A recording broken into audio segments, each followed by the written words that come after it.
Thank you for joining us for our midweek Bible study. We're going to be in Revelation chapter 17, 1 through 18. If anybody's wondering about us, we're going a little bit stir crazy in the house. Otherwise, everybody's pretty good. Mom and Dad are recovering well. Levi's he has these kind of spells where he gets tired, but otherwise he's doing good as well. But thank you for your prayers. We certainly appreciate it, and thank you for the phone calls and the texts and the messages. That's always welcome. We greatly appreciate that. Tonight, though, is continuing on from where we stopped last week, which was chapter 16, and that was the 7 bowls of wrath. Remember, those were the worst of the judgments that God had poured out. Now, tonight, we're talking about the AntiChrist and his worldview system, the city of Babylon. A lot of people have questions about those things. And let me read Revelation 16:19. It says, "Now the great city was divided into 3 parts, and the cities of the nations fell, and great Babylon was remembered before God, to give her the cup of the wine of his fierceness, of his wrath." So this is about that city that receives the full cup of wine of his wrath. So verses 1 and 2. "Then one of the 7 angels who had the 7 bowls came and talked with me, saying to me, 'Come, I will show you the judgment of the great harlot who sits on many waters, with whom the kings of the earth committed fornication, and the inhabitants of the earth were made drunk with the wine of her fornication.'" So it mentions those 7 angels there. Those 7 angels were the ones that poured out the 7 bowls of God's wrath. One of those angels, it doesn't specify which one, came to John in this vision and spoke with him and talked with him specifically about the great harlot. Now, the great harlot is not one person, but it represents more of the worldview that the Antichrist sets up. That could be his political, economic, and the one world religion that he sets up, which he does use to kind of unify all the other kingdoms and bring them into his cause. The original city of Babylon does link up with this as well. If you remember that story from the Old Testament, that was when all the people had joined together. Remember, they spoke one language, and that they built this tower, and it was a symbol of their pride. It was a symbol of their unity, and also a symbol of their rebelliousness against God. And so God judged that, and he confounded their languages, and then they all went their separate ways. And really after that, this worldview had begun at that point, this worldview of rebelliousness and sinfulness, and then it spread out to all parts of the world after that. But it talks about how it sits on many waters, and we saw that in the last verse. And he says, "Come, I will show you the judgment of the great harlot who sits on many waters." Well, that represents a picture of the Antichrist. And remember, it's not just one city at this point in the future. It's a kingdom that spreads out over all of the world. The kings, it talks about them committing fornication. That speaks of all the leaders, and we'll see that number here in the next few verses of all those sub-kings and how they follow him and how they partake in his fornication. It isn't always sexual, and that's what we tend to identify idolatry with, or idolatry, but it's not. I mean, it's just the full measure of the sin. The people are intoxicated by it. It even talks about them being made drunk, and with the wine of her fornication. And that's a good enough analogy, if there is one. It's a good enough symbol, because these people become so intoxicated by the sinfulness that they just spread it everywhere. All these kings, these little kings that follow the Antichrist.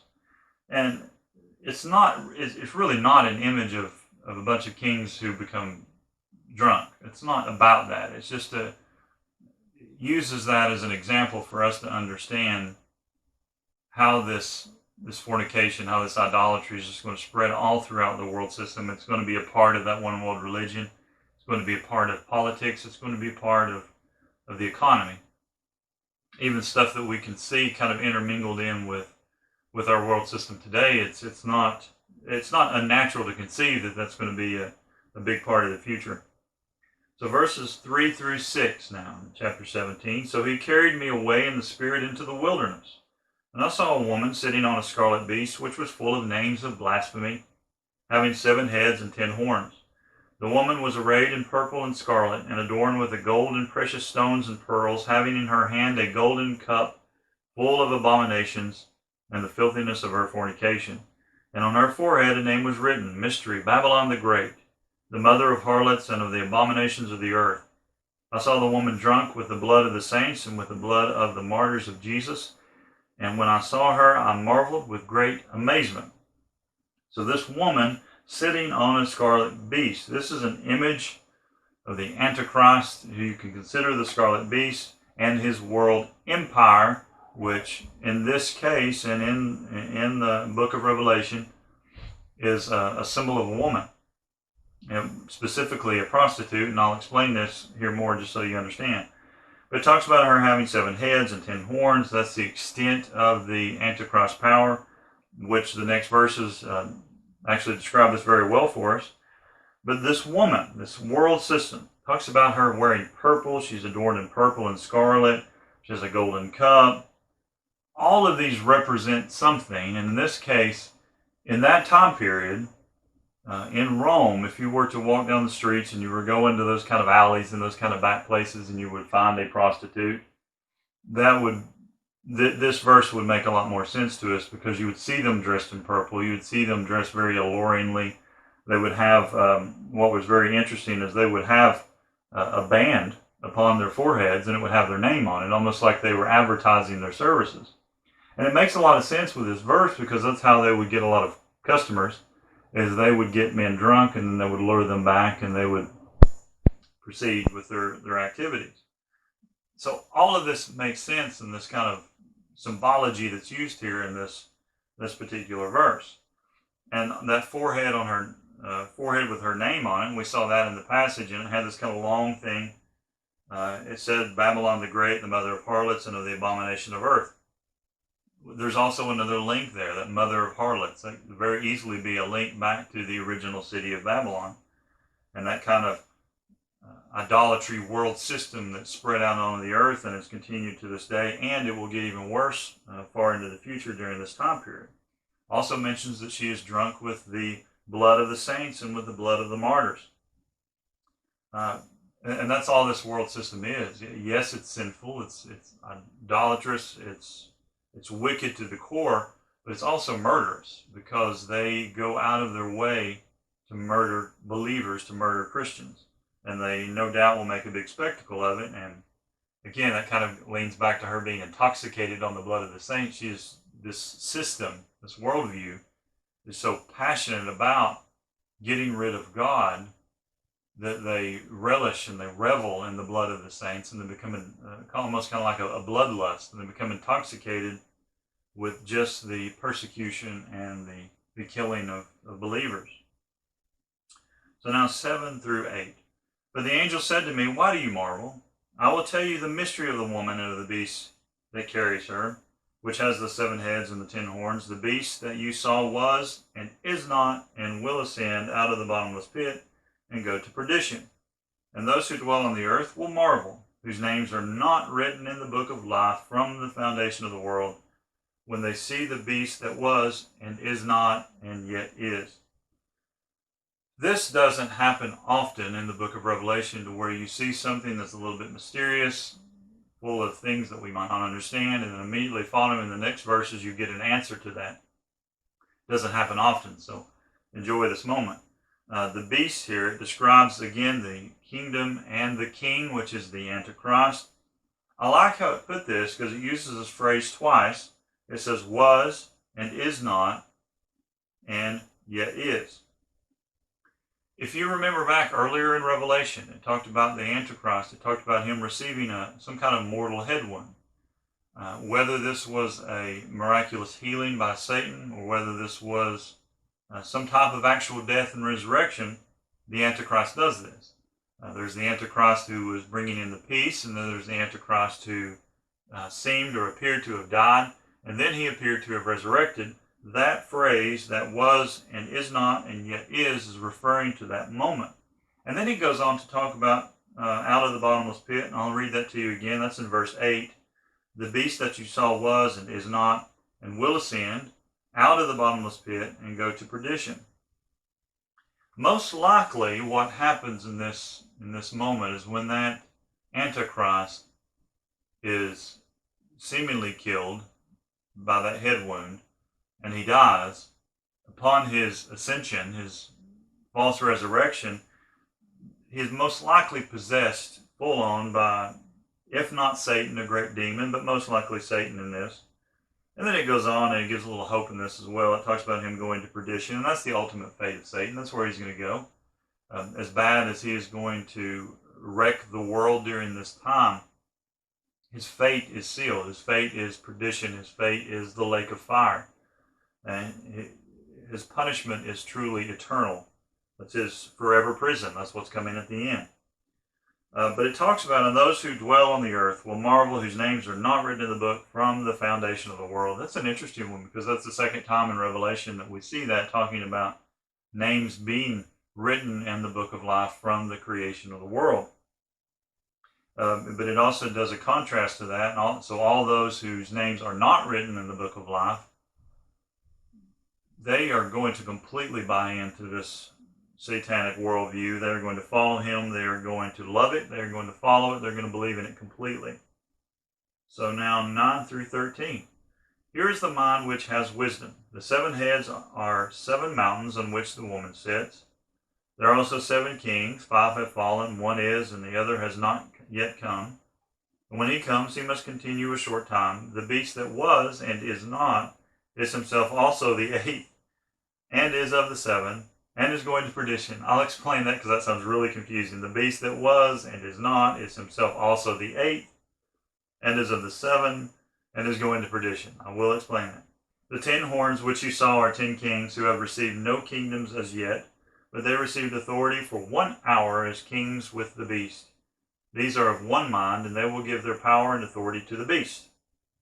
Again, we have another glimpse, although it's not as simple as the last one. We have another glimpse here of an explanation of what all this means, the 7 mountains. Most likely that refers to the city of Rome, because Rome is built on 7 hills. But it could also refer to the 7 kingdoms of the Antichrist. 7 are mentioned in verse 10. 7 kings, if you want more on that.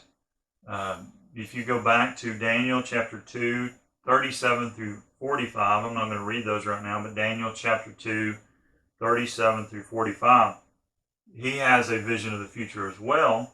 And in here you see 7 kings. You see Egypt, Assyria, Babylon, Medo-Persia, Greece, Rome, and then that one of the Antichrist. This is kind of where I'm leaning about the 7 heads or 7 mountains on which the woman sits, those 7 kingdoms. I tend to lean more towards what we see here in the book of Daniel. Because in verse 10 it says there are also 7 kings, 5 have fallen, 1 is, and the other has not yet come. That's important because if you look back at those 7 kings, well, at the time that John wrote this, the Egyptian, Assyrian, Babylonian, Medo-Persian, and Greek empires had all gone out of existence. So at the time that he wrote this, 5 had already fallen. So that means that Rome still existed, and the Antichrist is yet to come, which fits in perfectly with what we see there in Revelation. So I do tend to lean more toward that Old Testament interpretation of that. But the 8th kingdom, that's the one that was getting confused. Let me read that again. The beast that was and is not is himself also the 8th, and is of the 7, and is going to perdition. That sounds like some kind of riddle. I mean, it's written like a riddle. Let me explain that. The beast is 2 of the kingdoms. You have the beast that is setting up this world peace, the Antichrist that sets up the world peace. You could consider that one kingdom. And then it says that the beast that was, that would be the one that was alive before the mortal head wound, and is not, that's the one who died by the mortal head wound, is himself also the 8th. So you have the 7th kingdom, which is the Antichrist before his mortal head wound, and he is also the 8th kingdom, which is the version of the Antichrist after he has his false resurrection. When you think about it like that, it's a little bit less confusing, but it's just, for our vocabulary, it is written really odd. And then it talks about the 10 horns. You could call them the sub-rulers, the little kings. If you wanted to think of the Antichrist world system as an empire, with him being the emperor, the others are the 10 kings, the 10 districts of the world. And it talks about the rule being very short. It says 1 hour. Now, whether or not that is a literal 1 hour, 60-minute time frame that they're going to rule, or it represents the last 3.5 years of tribulation, that's hard to say, and it would be a guess on my part. But yet it's going to be a very short time period. And it does say no kingdom as of yet.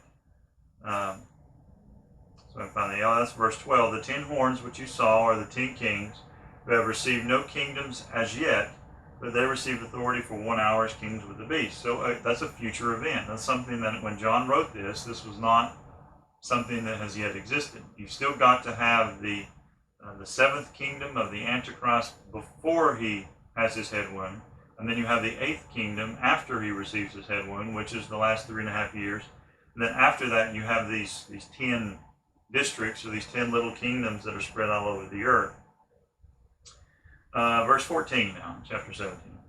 These will make war with the Lamb, and the Lamb will overcome them, for he is Lord of lords and King of kings, and those who are with him are called, chosen, and faithful. I love it. We have a little bit of encouragement right here in the middle of this talk about the Antichrist and his world system. It talks about how they're going to make war with the Lamb.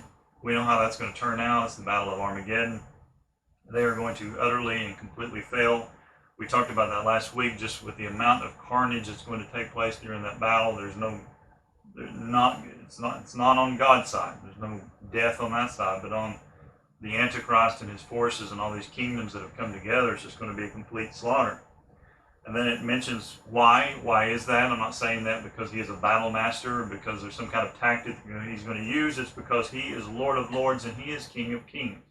As powerful as the Antichrist is and will become at this time, he is nothing. He is nothing but a pitiful creation, a sinful creation, and he still has to answer to the King of kings and the Lord of lords. It says those who are with him are called chosen and faithful. I like that because that encourages us now. You got to remember that we are not just merely converted or a fixed people. God did not band-aid us up. Scripture in the New Testament talks about us being a new creation. We're a new creation in him. And we have that nature of God within us. And I like how all of those little terms that it uses there, it calls us called, it calls us chosen, it calls us faithful. Those all fit together. There's a lot of synergy going on there. There's a lot of balance of Scripture going on there.